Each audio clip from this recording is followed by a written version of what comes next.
Parm Saran is a licensed, registered nurse with nearly 30 years of experience. She specializes in mental health and is an advocate for removing the stigma around mental illness. She is a certified therapist, coach, and motivational speaker. She is a holistic nursepreneur helping thousands with her online program, Pain to Purpose. She believes in creating your own destiny and empowering yourself, helping people live life by design and not by default. She has a YouTube channel where she encourages people to choose faith over fear and speak out against bullying, stigma, abuse, and violence. Her best-selling book, Own Your Life, Create As You Go, has inspired many to live life to its fullest potential. Parm is a wife and a mother, and her everyday message, especially to women, is do it.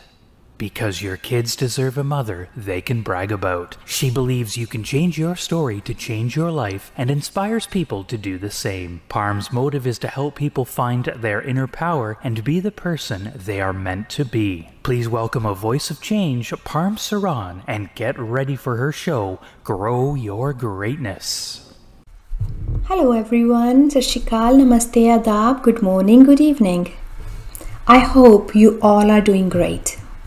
In this episode, we are going to talk about suicide prevention, as September is the Suicide Prevention Awareness Month. Suicide can impact all ages, any groups. As per data from World Health Organization, across the globe, one person dies of suicide every 40 seconds. That's a lot.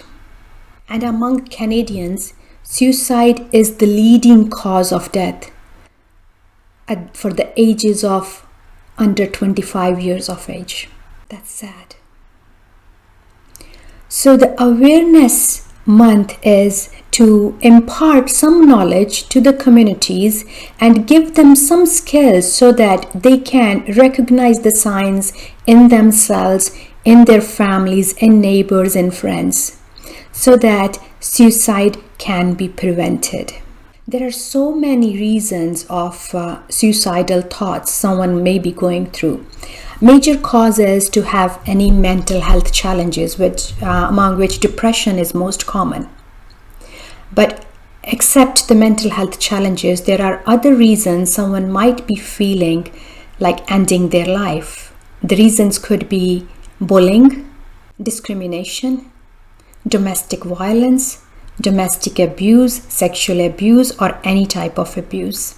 There are some warning signs that you can check and you can talk to the person if you feel like they are going through they're showing those signs, then you can ask them and check them how they are doing.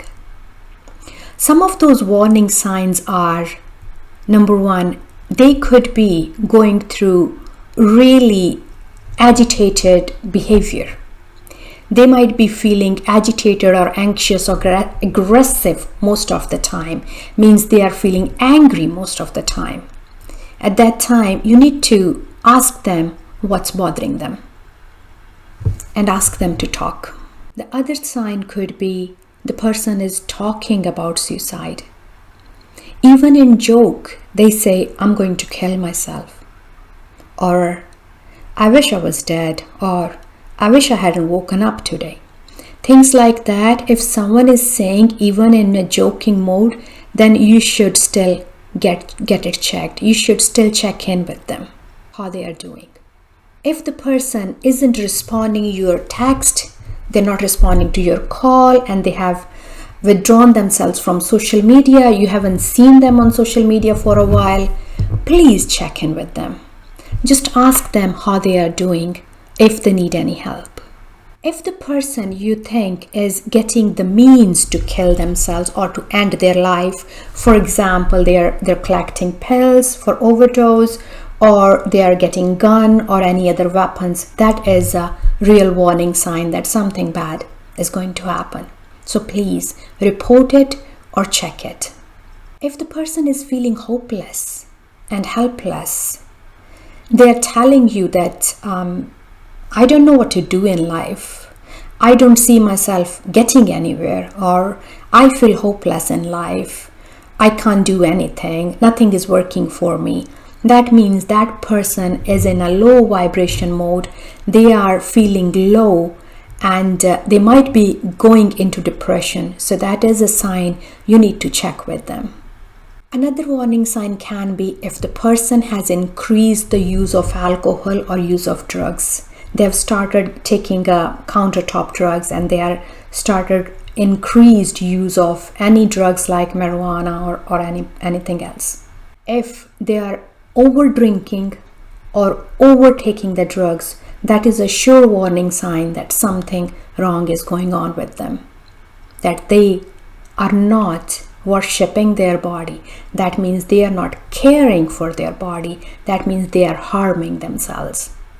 Another warning sign can be the person starts donating their valuables.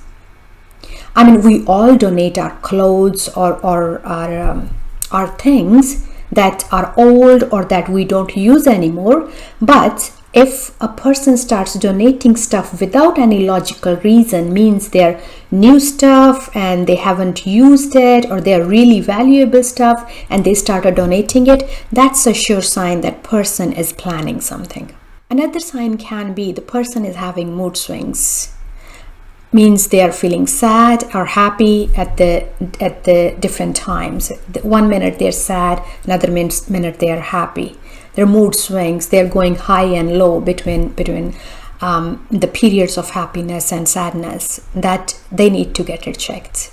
Another warning sign could be the person starts saying goodbye to friends and families without any reason. They're not traveling anywhere, they're not going anywhere. You know that they're not going anywhere, but they start saying like, okay, forgive me, this is my last goodbye to you, hope you take care of yourself. That should trigger a hint in your mind that something is not right.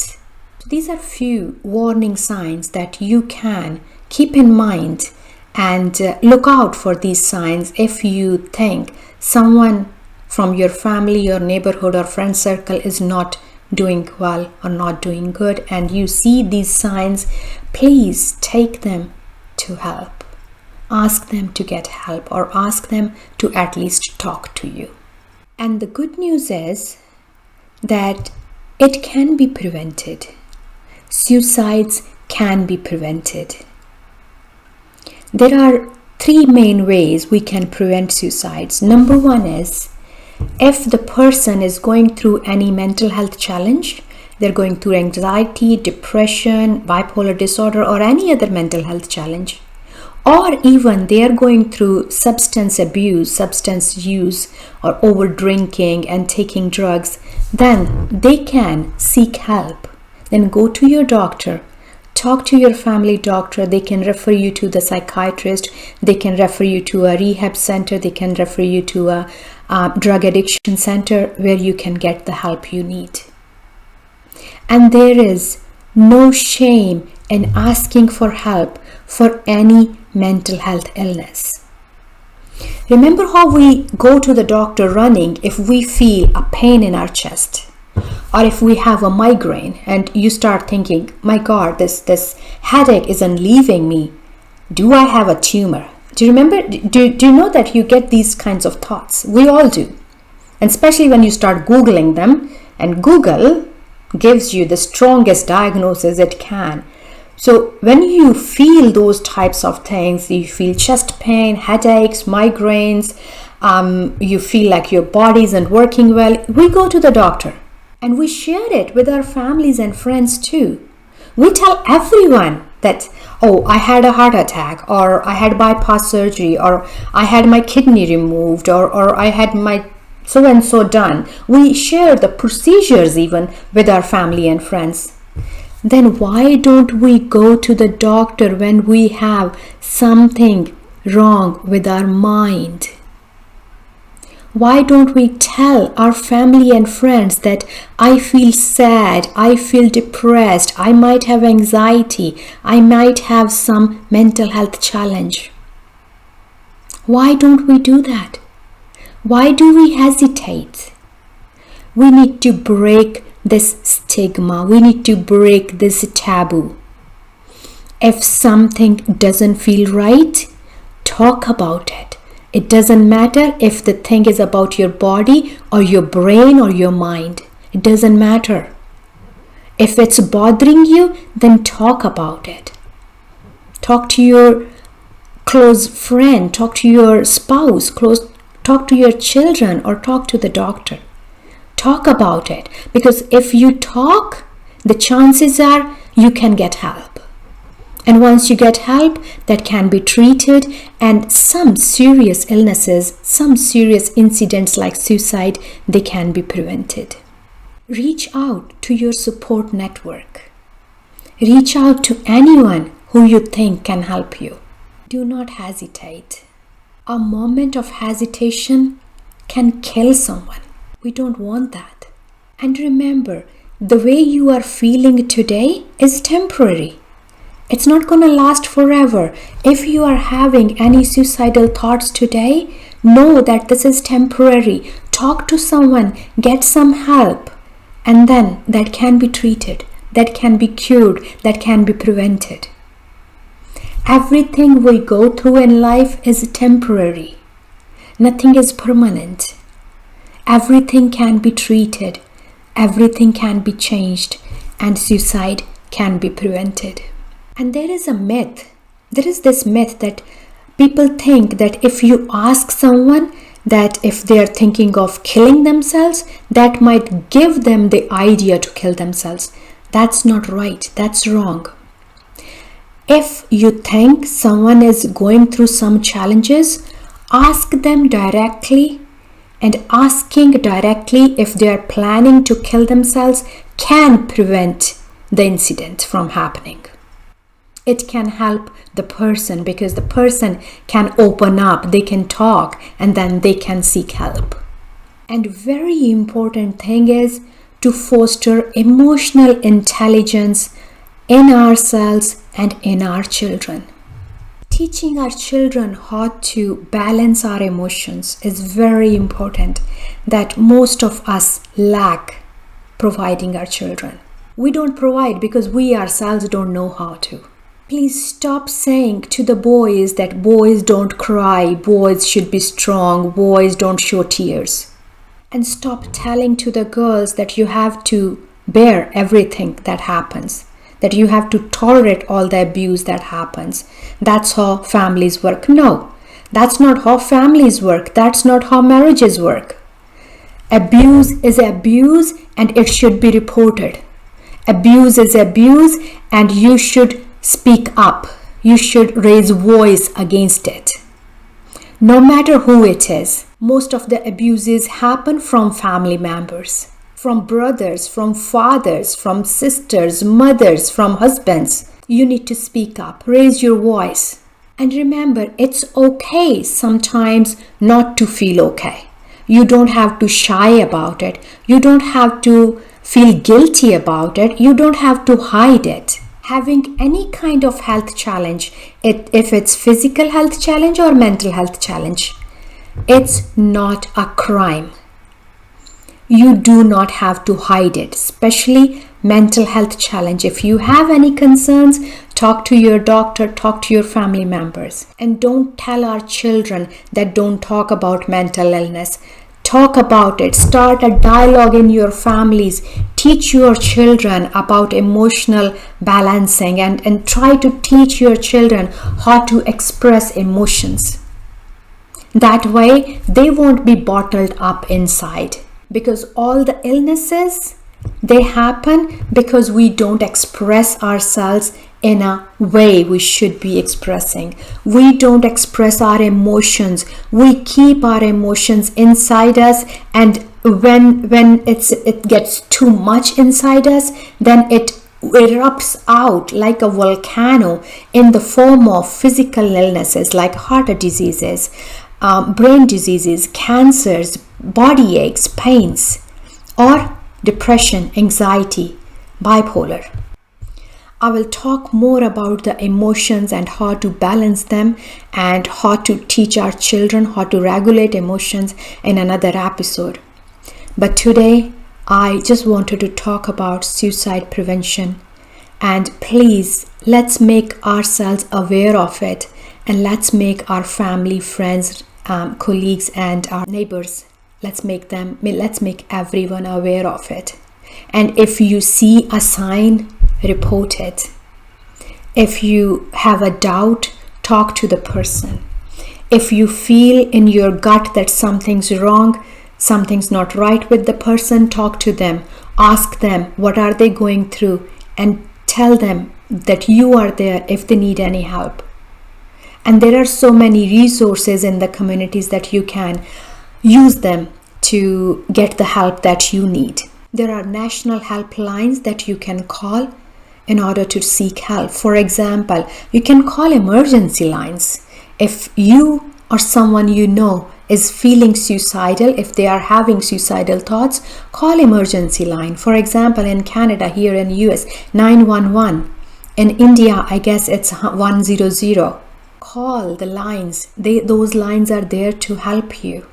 Those lines can help you save someone's life, save your life. I will leave in description these emergency numbers. Now there is a talk that in 2023 in Canada there is gonna be 3-digit, as we have 3-digit emergency number, there is gonna be 3-digit suicide prevention hotline number, and that number is going to be 988. So for emergency we have 911.